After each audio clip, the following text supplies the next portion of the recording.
Welcome to Learn the Sword. A couple of days ago, a student asked, what is the best angle I should strike from? Of course, that is an ambiguous question because the answer is also ambiguous. There are thousands of different patterns. Even though the basic 8 patterns with 8 stances and 8 cuts are around, those can turn into hundreds if not thousands. It's sort of like having a few colors that you can make into a whole array of different colors when you mix and match them. With the sword though, I want you to take this in consideration.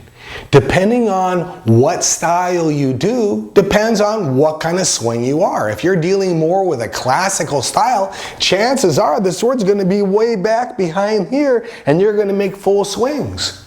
If you're doing more of a traditional style, chances are the sword is going to be more or less parallel to the floor on your setup, and when you finish executing the cut, the blade will be basically parallel to the floor.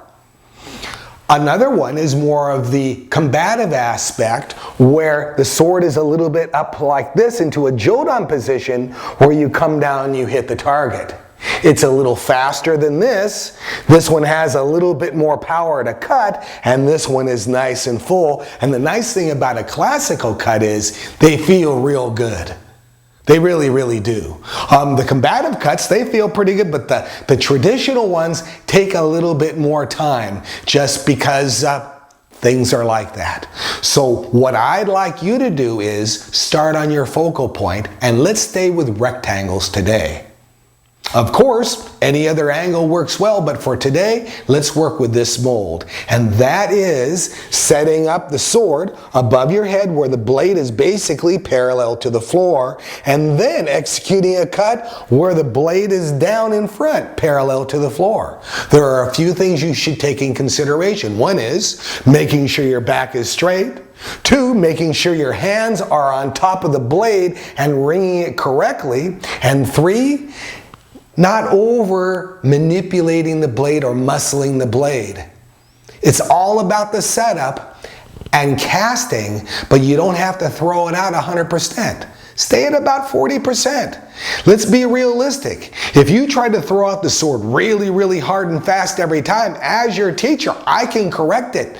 You can't see those corrections because it's going too fast for your body to comprehend the nuances. But if you cut it back to 30 or 40% and you bring it through down on those straight patterns, I can adjust it, and then you can start adding speed onto it.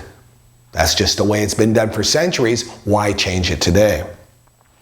Going back to the cuts, if I set up here like this, and then I cut down, and I set up again over here, which I'll set up 180 degrees. So let me do that. And I set up here 180 degrees, and I cut down. I turn back clockwise, and I set up 180 degrees, and I cut down. This will also help me to turn back and forth. A lot of people have a difficult time turning and cutting. So here I am, back straight, hands are on top of the blade, less my little injury on my finger, just because that's the way life is. And I turn and set up, and whoop, I set up. You notice I set up really hard and fast, but I cut slow. And that's the reason is, setting up fast, you have a lot of time being able to execute the cut. And again, cutting slowly allows me and you to see where your trajectory is on the angle of the blade when you cut.